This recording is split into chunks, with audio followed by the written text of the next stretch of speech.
Alright, before I went any further, I wanted to at least capture this on video. Actually, the bike is completely tore down. It's all in pieces. Nothing's together. Here's the engine. Got some minor problems to it, but nothing that can't be fixed, nothing that I can't take care of. And one broken bolt. You see that probably right here. I'll have to tap that out. Drill it and tap it. Drill it out and tap it.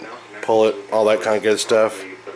It's pretty nasty. I don't know if you can see that or not, but I started working on this side. Somebody painted it black, but I started trying to clean it up a little bit. But yeah, it's pretty freaking nasty. Although the guts look really good. The magneto is, I would say, shot. Magnets are good. There's no cracks in the magnets. Everything looks good on that. I think the magneto's shot, or the stator's shot anyway. So I probably have to replace the stator on it. Looking on eBay and stuff for that. I think I found one for 30-40 bucks, which is really cheap because they sell brand new for about 100. Carburetor. This is that inline 4 Mikuni carburetor that I was talking about. And I'm having troubles getting them stupid gist screws out of there. So I'm waiting on a impact to get them out. Whoever did it before, as you can see, stripped the dang heads pretty badly. Well, not really badly, but there's still grip on them. But you gotta have the right tool to get them out now. You can't just use a normal screwdriver on them, or even I don't even think you could use a just screwdriver on them. But anyway, gotta get those out. Diaphragms are good. Everything works good on the. I don't know how well they're timed. They're closing completely, so they're probably off quite a bit. They should be open. Should be open by about, I don't know, 1/16 of an inch or so. Somewhere around there. Maybe a little bit more than a 1/16 of an inch. Over here, let's see the floats in here. I don't know if you can hear that. Here, let me turn the radio off. I don't know if you can hear that, but they seem to be moving. This one's a little stiff, tight, and slow. That one's moving. You can hear the compression on the. That one's not coming down now. So, it's got some gunk in it. There's no doubt about that. This one seems to be the best one. That's probably how it should move. I mean, when I push it up, it should automatically fall. You see that? And it is on that one. These, slow, incredibly slow, and stuck. So, a lot of cleaning going on those. Got a head or a gasket kit for the whole engine. So that's coming. Got a gasket kit for this and a rebuild tuned carburetor kit for that as well. So that's coming. I don't know if you can see that or not here. Right here on the adjustment for valve 1. Somebody tried to adjust it, didn't loosen the set screw. So they busted that tip off, one of the tips off. But you can still get on it with a pair of pliers, so that'll be alright. I'm not going to try to replace it. Like I said, this is a homemade bike, so it's going to be a little rough. But we'll get her back in shape here soon. Now, I'm going to take you over to the pieces of the bike. So like I said again, here's the exhaust pipes, and they need a lot of work as well. They're rusty, nasty, dirty. Looks like whoever owned it rode it in a field. So anyway, those need to be taken care of. They're not straight.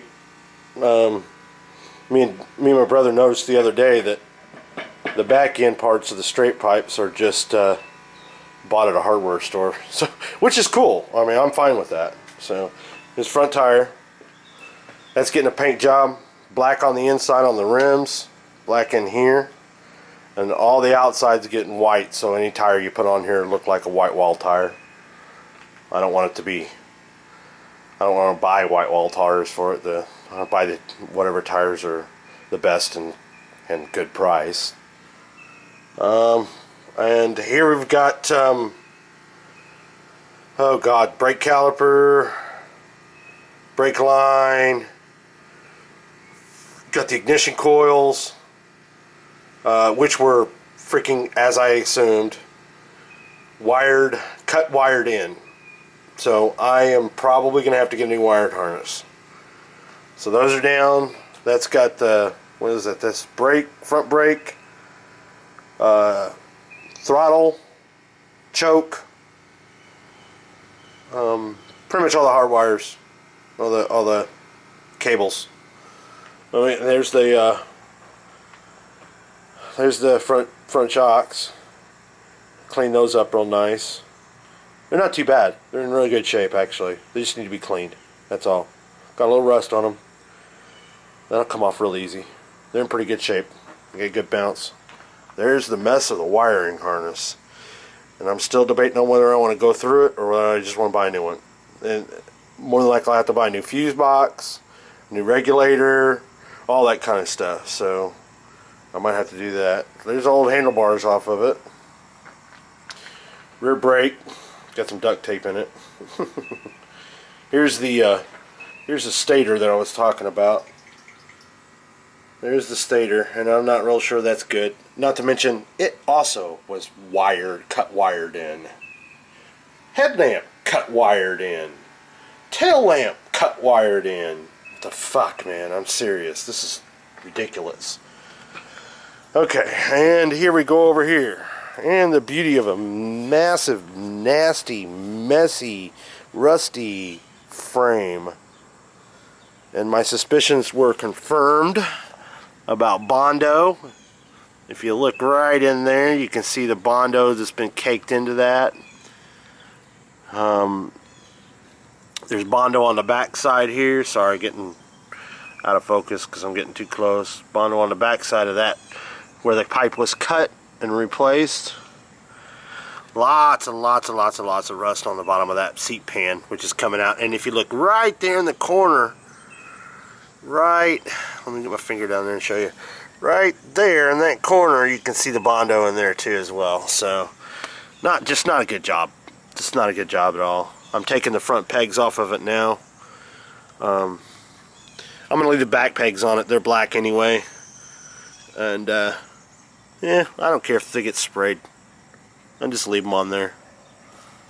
I gotta take the rear stabilizer off of there, and the rear controls that are still on there. Horn's still on there.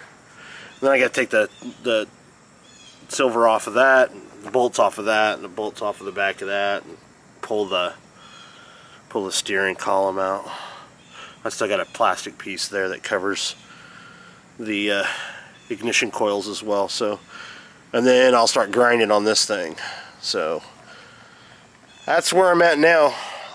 Next time you see me, I'll probably have a rebuilt engine or a rebuilt carburetor, or the frame will be done, or at least cleaned up. And but you see where it comes from. This is where it's coming from. This is the nastiness that it is now, and the beautifulness that it will be later. Alright, that's video number 2.